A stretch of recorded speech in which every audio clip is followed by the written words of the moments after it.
KR's daily programming do not necessarily reflect the views of the management or staff.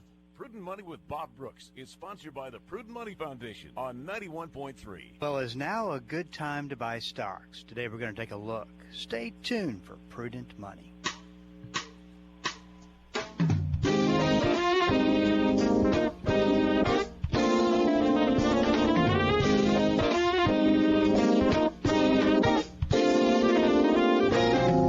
Afternoon and welcome to the Prudent Money Radio Show. I'm your host, Bob Brooks. Thank you so much for joining me today. You know I do appreciate it. Well, if you got a question for me, please go to the website at prudentmoney.com. Send a question into the Ask Bob section and I will get that taken care of for you. That's off the website, www.prudentmoney.com.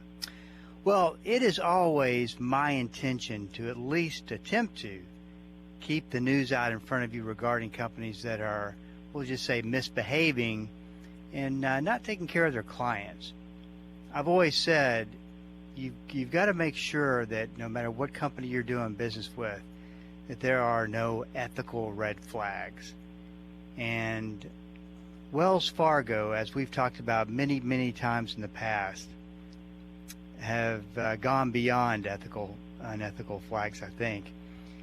But the problem with the system is illustrated by Wells Fargo without any question. Now, Wells Fargo is under pressure from the Consumer Financial Protection Bureau. Now, this is an agency, excuse me, that I think is a very important agency because at least they try to make these companies do the right thing. But the CFPB says that Wells Fargo should pay more than $1 billion to settle a series of investigations into mistreatment of customers. And this is a deal that would just about shatter the agency's previous record, which was also held by Wells Fargo. The regulator's demand in confidential talks reflect its escalating frustration with the bank, which has been punished multiple times by authorities over the past 6 years for a variety of past abuses. That's got to be, that's got to be frustrating for a group such as the Consumer Financial Protection Bureau, that they are out there to protect consumers, and yet Wells Fargo has done some pretty heinous things to their clients. We'll talk about that in a second. Over and over and over again. And yet they just get the slap on the hand, they get the fine. And obviously the $1 billion is not that big of a deal to be paying out, because they set back to about $2 billion just in case something like this were to happen. But the latest talks with the CFPB spanned automobile lending. There was some unethical behavior going on with that through some premium costs that were just added into customers' bills, consumer deposit accounts and mortgage lending. And then the granddaddy of them all, in 2016, the agency fined the firm $100 million for opening accounts without customers' permission. And in 2018, the agency imposed a $1 billion sanction for additional misconduct, but gave the bank a $500 million credit for the concurrent settlement with the Office of the Comptroller of the Currency. Now, let me go back over this again. This is just as a refresher. We talked about this well back in 2016 when it happened. This was a situation where the bank opened accounts without customers' permission. I believe they were accredited accounts or something to that extent. But the bottom line is they committed identity theft. That is right there with that's pretending to be somebody you're not when they're opening these accounts. Is what you're doing. And it's fraud. Nobody went to jail, not that I know of. and no real repercussions to the bank, with the exception of some fines, which apparently don't really hurt enough financially or to their bottom line to make them do differently. Now, to be fair, that was Wells Fargo of yesteryear, and maybe not the Wells Fargo to today. I'd like to think that today's Wells Fargo, which is under a new CEO, a new management staff, that they would be going into overdrive to make sure that nothing was happening such as this.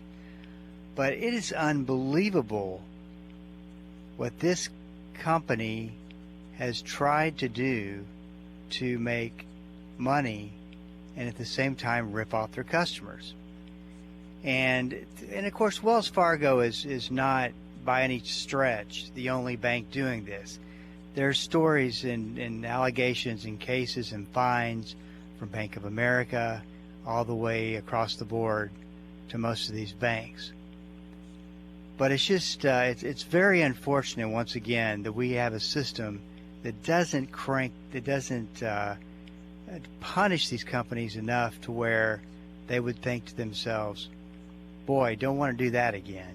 Now, of course, Wells Fargo's lost a lot of customers, took a big hit to their financial investing division where they have financial advisors. I think a lot of them have left.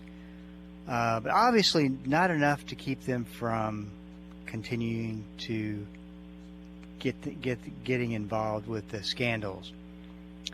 So keep that in mind. It's just something to consider when choosing a bank. Hey, this is Bob Brooks, and you are listening to the Prudent Money Radio Show. Thank you so much for joining me today. You know I do appreciate it. One scandal, and I can't remember which bank this was with. I'm not saying it was with Wells Fargo. I just can't remember which one it was with. Would order checks and deposits to where if it was close, they would pay the checks to where the account would go negative in overdraft, and so therefore when the bank would overdraft, they would charge an overdraft fine. Then they would apply the deposit as if it came in after the checks. I mean, they were doing stuff. This one bank, I don't want to say, I think I know who it was, but I don't want to say and be wrong. But things like that are just unbelievable that they could be occurring and happening.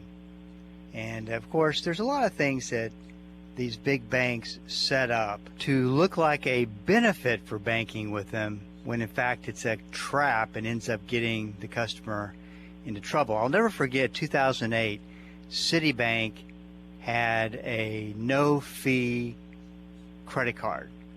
So they advertised this, and of course they're advertising it to people, the target market. You always got to look at this, who they're advertising to. They're advertising to people who hate fees of any kind and have had trouble with fees, especially on late payments. So the commercial starts out where the guy is late for work. He's about to walk out of his apartment. He looks at this bill on the table and he starts to panic because he doesn't have time to make the payment, and he knows if he doesn't make the payment today that it's going to be late and he's going to get that fee. Then he remembers, oh, wait a minute, that's the Citibank card that has no fee attached to it. So I can be a couple of days late. It's no big deal. Of course, he's a couple of days late. What he doesn't realize is that, no, absolutely the bank does not charge a fee because this is a no-fee charge.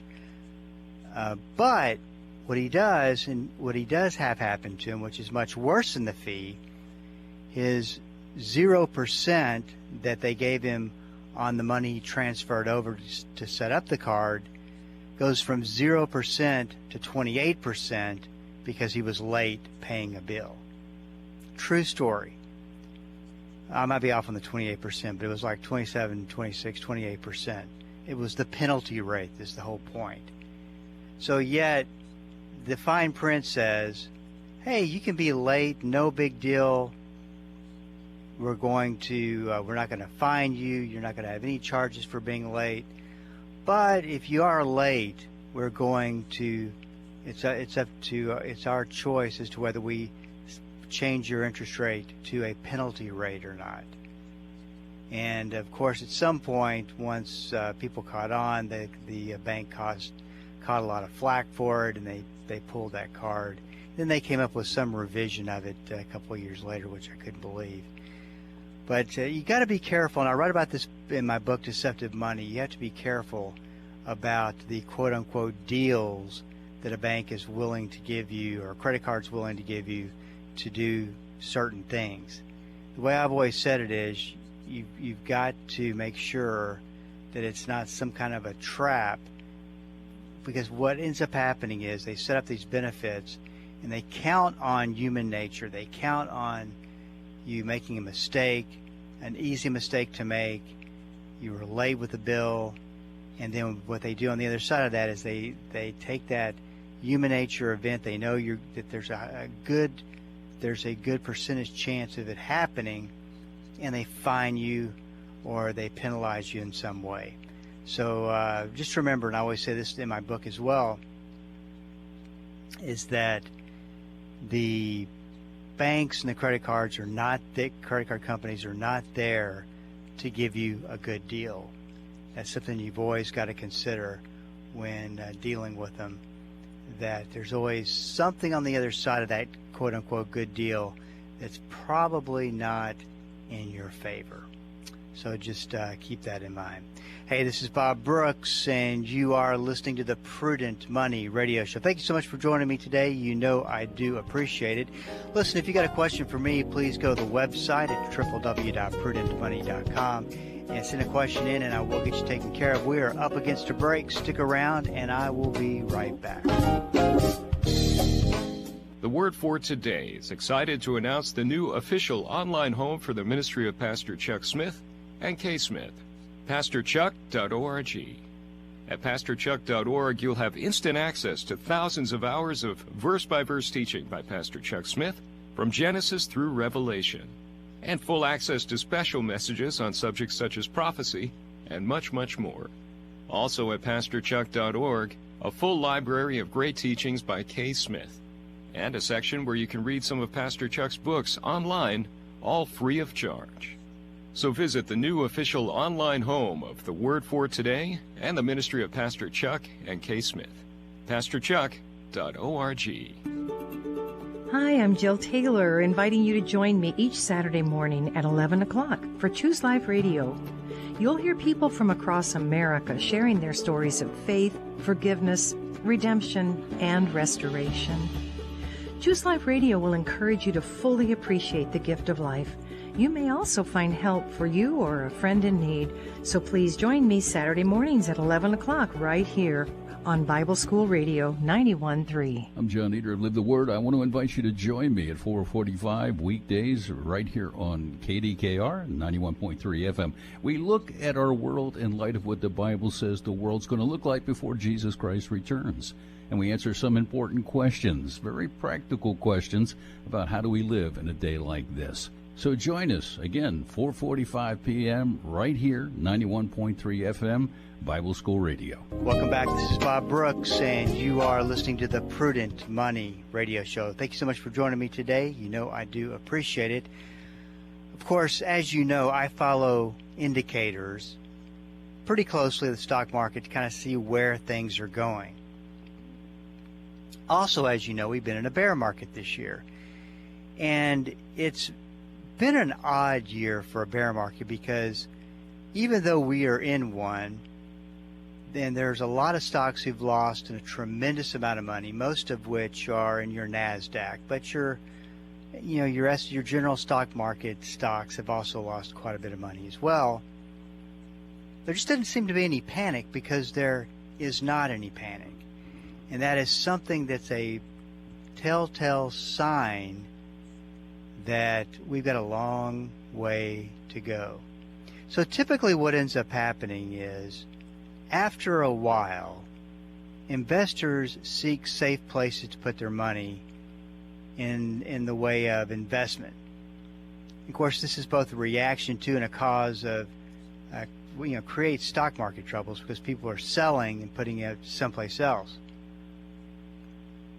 In years prior, you would see investors sell stocks and then turn around and put them in bonds because bonds were considered a safe place to put money. Not so much today. Bonds are losing almost as much money, not quite, but almost as much money as stocks, which is historically something that's never happened the way that it has happened. So if you look back in history, you'll see money rush to the bond market, but you'll see even more money rush into the money market funds.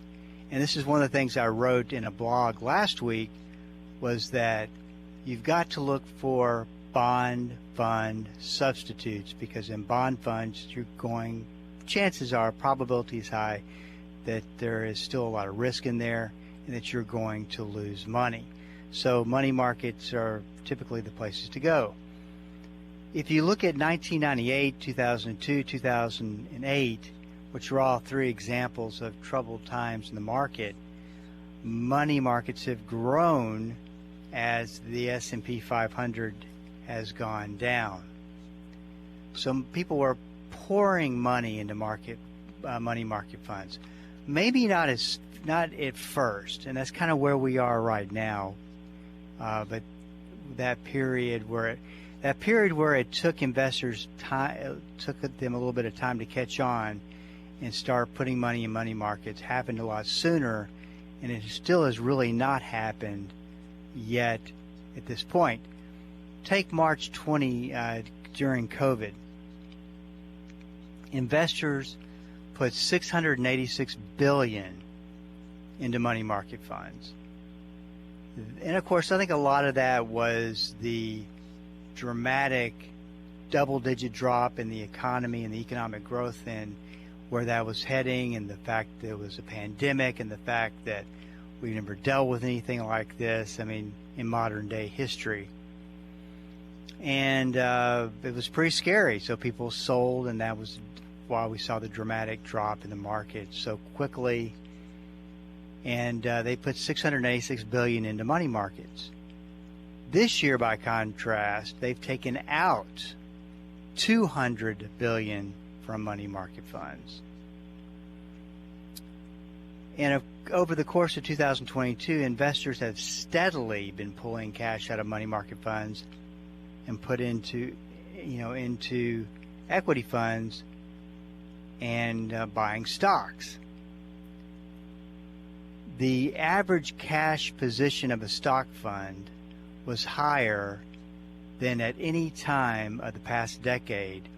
In fact, as Morningstar, which rates mutual funds, finds, investors added almost $3.1 billion to equity portfolios in the third quarter of 2022 alone.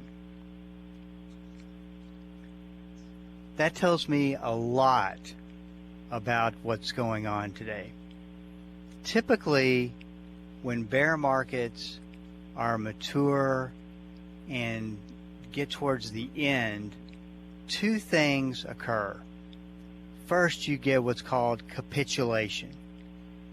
And this is when you get fear. This is what we saw in the COVID drop. We saw, without question, capitulation. And money was pouring out of the stock market. People were selling, panic selling, trying to get out as quickly as they could. And by the way, a bear market is a cycle, just like a bull market is a cycle. And went over this in my last webinar, which was a couple of weeks ago, talking about what you needed to know about today's bear market. And if you want a copy of that, I typically don't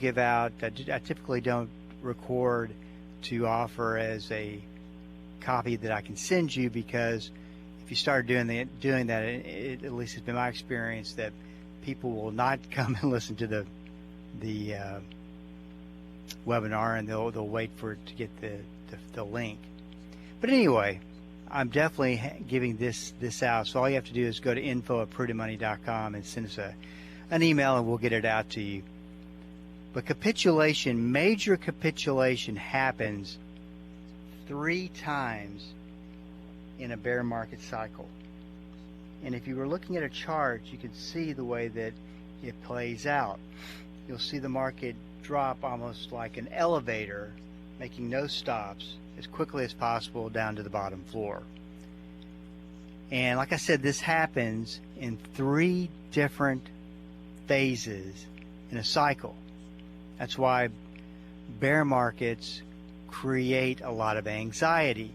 They drop, and then you assume that, wow, that was such a painful drop. The market's down 30-something%, and it starts to rebound. There's the tendency to go, wow, the worst is behind us. Let's jump in and start buying stocks. Well, we haven't had even one capitulation yet. And so once we have a capitulation, that will tell me a lot about where we are and what could be ahead. But that happens 3 times in an overall bear market cycle. The second thing, besides capitulation, that you see when bear markets are at their end or getting mature, is people hate stocks. They don't want to buy stocks. And from a contrarian standpoint, which we always talk about, you want to do what the opposite of what the crowds are doing. So when people hate stocks, and they measure this, when people hate stocks, that is the best time to buy stocks, is when people don't want them. And the worst time to be in stocks is when everybody wants them. I know it sounds like it doesn't make sense, but it does.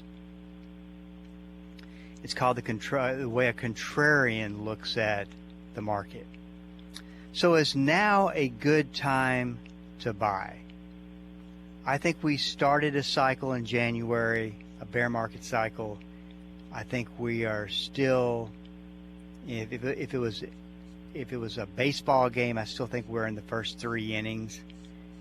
And so no, I personally don't think it's a good time to buy.